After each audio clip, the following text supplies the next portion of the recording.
Chapter 3: Heavy Metal Monster.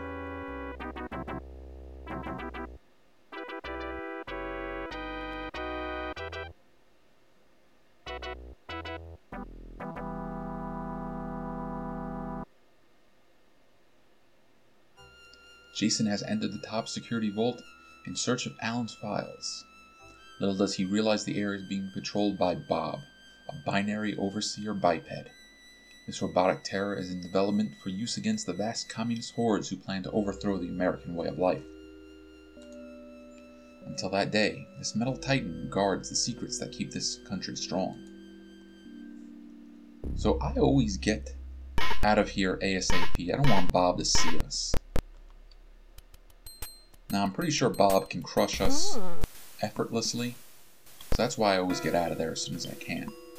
We're also going to take the chance to save. And we'll call this save file Monster.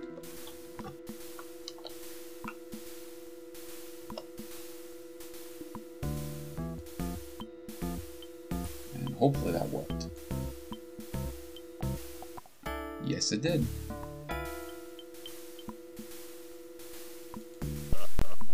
While I ran from Bob like a big coward, you do not necessarily have to.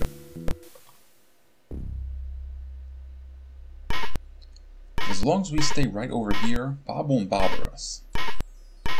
And this gives us a chance to look around the room a little bit.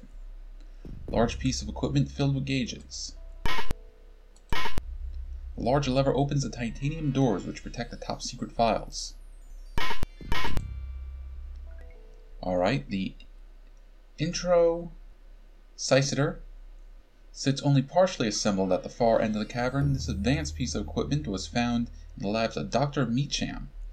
No one has yet figured out how to make it work. I get the feeling that might be a reference I don't get. The titanium vault doors guard the secrets of Alistair research. But we gotta get to look at Bob. Bob marches around the vault waiting for his replacement for the next work shift. Even Bob needs to be recharged. Well, if Bob is waiting for his replacement, maybe we should go find one. Well, it sounds like the security guards are still at it. Hopefully the bear hasn't bothered them.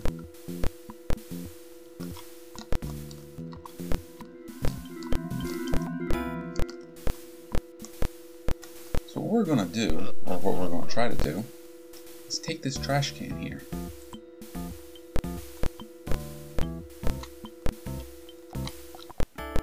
And using the trash can, we're going to see if we can't trick Bob.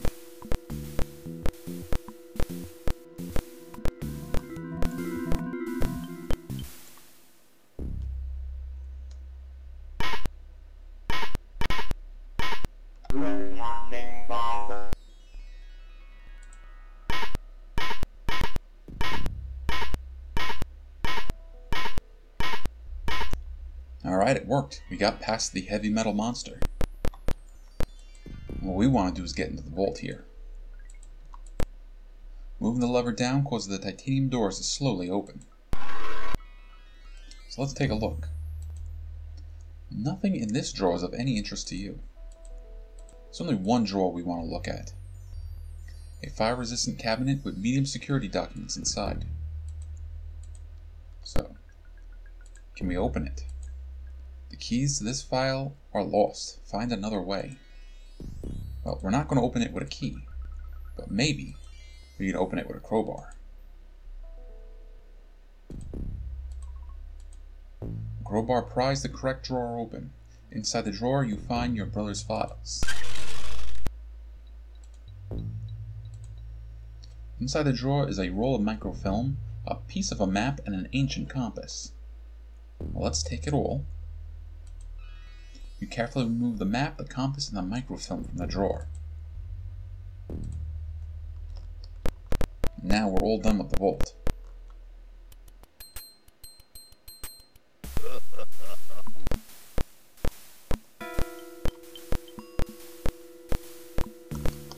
We're also all done with the security area.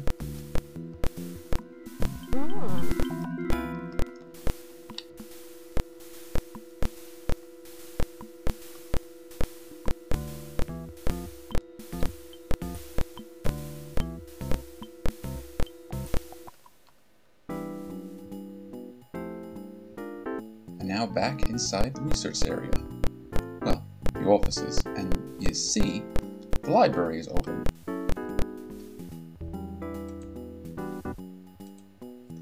Miss Morton, the librarian, is her usual cheerful self this morning. Her willingness to serve others is legendary throughout the company. The advanced microfilm machine inside the library is just what is needed to read the film from the vault. So let's see if she'll give us permission to use the microfilm projector. What can I do for you? Now, I can't help but think that Miss Morton is the same actress that was playing Darlene. I don't know that for a fact one way or the other, but that is the feeling I get. So let's see. Good day, Miss Morton. I need to use the microfilm machine. Are those a pair of new cat-eye style glasses? Makes you look years younger. Or 3, I've got a message for you. Well, let's not screw around. Let's just tell her we want to use the microfilm. What? You want access to one of the technological wonders of the world? Or wonders of the decade? Absolutely not. Well, why not? Did you know you're beautiful when your face is flushed red with anger? Ah, gee, Miss Morton, isn't there anything I can do for you that will allow me to use the machine? Let's try that out. Only over my dead, cold, lifeless body. Now stop bothering me. Well, we can't stop bothering you. We need to use that machine. Now what? Let's see. Let's try charming her a little bit. They may make me look young, but these aches and pains make me feel ancient, and I'm getting so forgetful. Yesterday I forgot my purse, and last week I left the lights on in my car, and I had to leave my station to turn them off. I'd lose my ears if they weren't attached. Well, we could keep trying to charm her by offering her a massage. Or maybe we could offer her the chance to go rest for a little while. Would you like me to watch your station for a while? You could lie down at the nurse's station. That sounds so nice, but I can't leave my station during working hours unless I'm summoned by a supervisor or by security. Well, we've got a couple of hints on what to do. We know that she can't leave unless she's summoned by somebody, but we also know that she's very forgetful. And she had to leave her station because she left the lights in her car on. Well, we're going to see if we can't do that same trick. We're going to grab one of these coat hangers. You reach up and grab an empty hanger. I'm going to go out to the parking lot.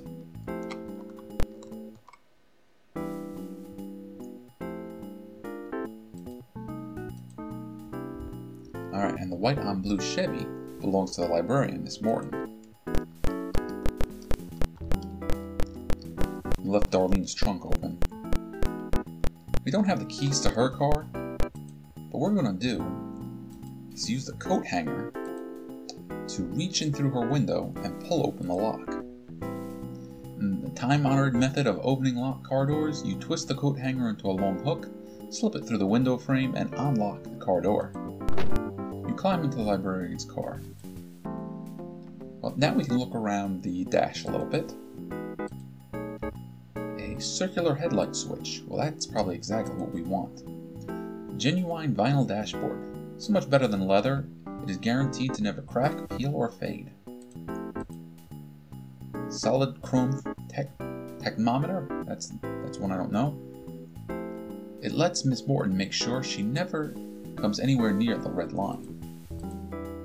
Molded steel speedometer. Miss Morton watches it to make sure she doesn't get too close to the speed limit. Well, we are going to move the light switch here. Pulling on the switch turns on the car lights.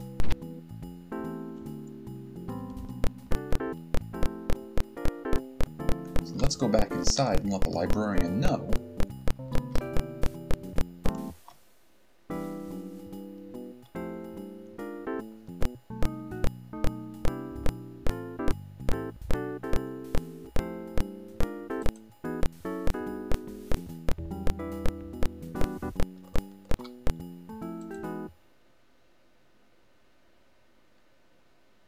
Again? I went out to my car and noticed your lights were on. Darn it! I'll be right back. Alright, well, even though the music is kind of ominous, all we're going to do here is put the microfilm into the projector. We place the film in the microfilm reader and turn the machine on.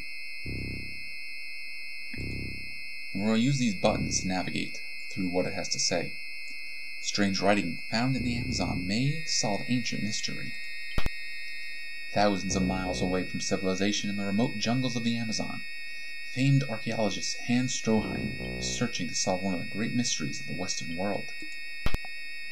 Inside a hidden cavern, Stroheim believes he has found clues to the whereabouts of the Eyes of the Jaguar, the huge emeralds given by Aztec King Montezuma to Hernando Cortez in 1519.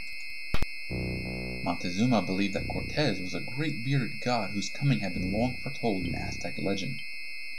The 8 perfect emeralds were said to be the greatest treasure of the Aztec civilization. The emeralds did not stay long with Cortez, however. One of his generals, Diaz Velquez, stole the tribute for himself. Velquez was pursued into the Amazon basin, where all traces of his party and the emerald were lost. Dr. Stroheim believes he has found a connection between the strange inscriptions inside the recently discovered cavern and the fate of Velquez, whose name I'm probably pronouncing wrong, and the emeralds. If so, then this mystery, which has puzzled the world for over 400 years, may soon be solved. Alright, we're at the end of the film.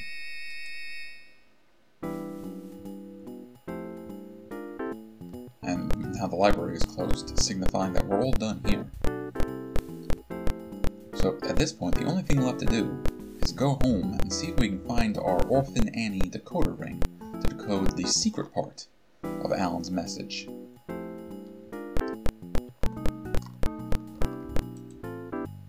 So we're going to use our car keys on our car. You get back into the car and drive back to the apartment.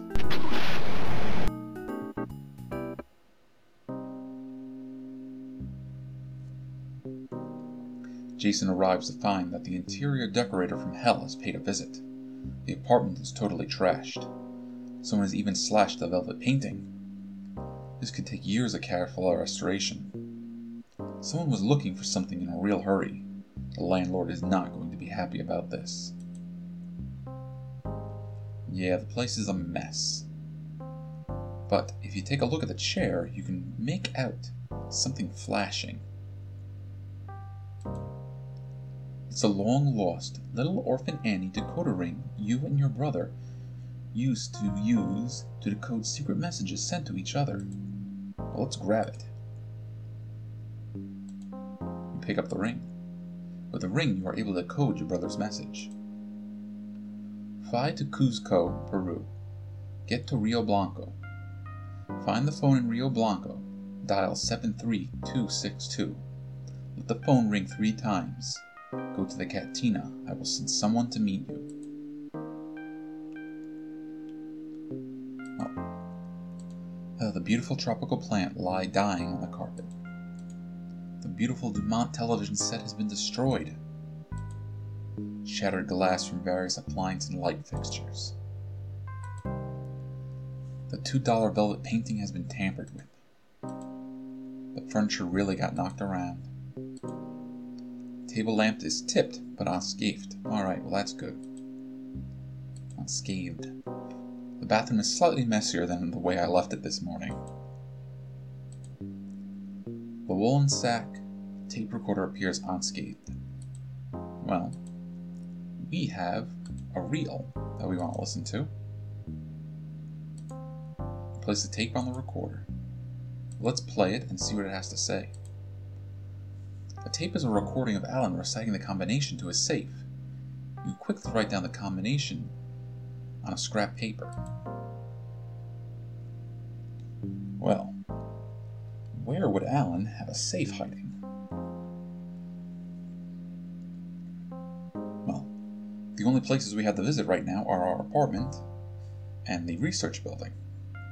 and I happen to know that it's waiting for us in the research building.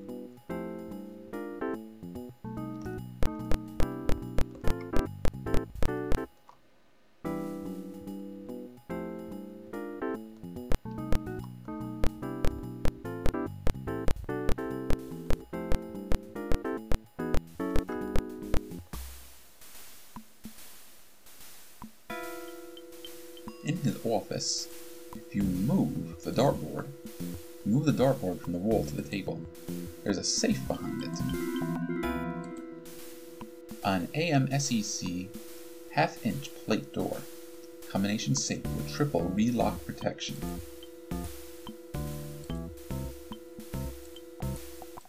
Alright, well there's the safe combination. We're just going to use it on the safe. The combination opens the tape. The combination from the tape opens the safe.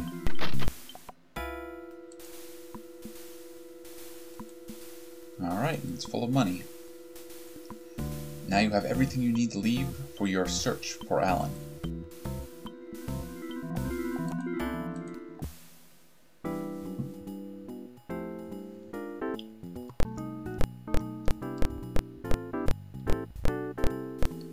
So, we've got everything we need. Let's jump in our car and drive over to the nearest airport.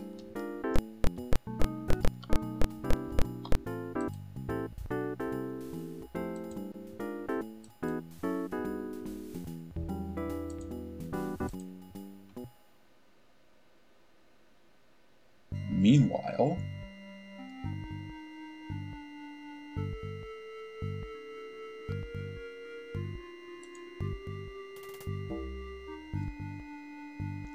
thousands of miles away in a dirty, forgotten village at the edge of the jungle, a tall, fat policeman known as Colonel Sanchez sits behind a desk. Although not officially a colonel, Sanchez uses the title as a sign of his own importance. Even though the term policeman is a paradox, there is no law here. The police are no more than legalized criminals who exploit the poor people of the region. Sanchez knows about Jason and Alan. His agents did not get what they needed from Jason's apartment, but soon Jason will be in Sanchez's country. It will be much easier then. For now, Sanchez impatiently waits for information on Alan's whereabouts.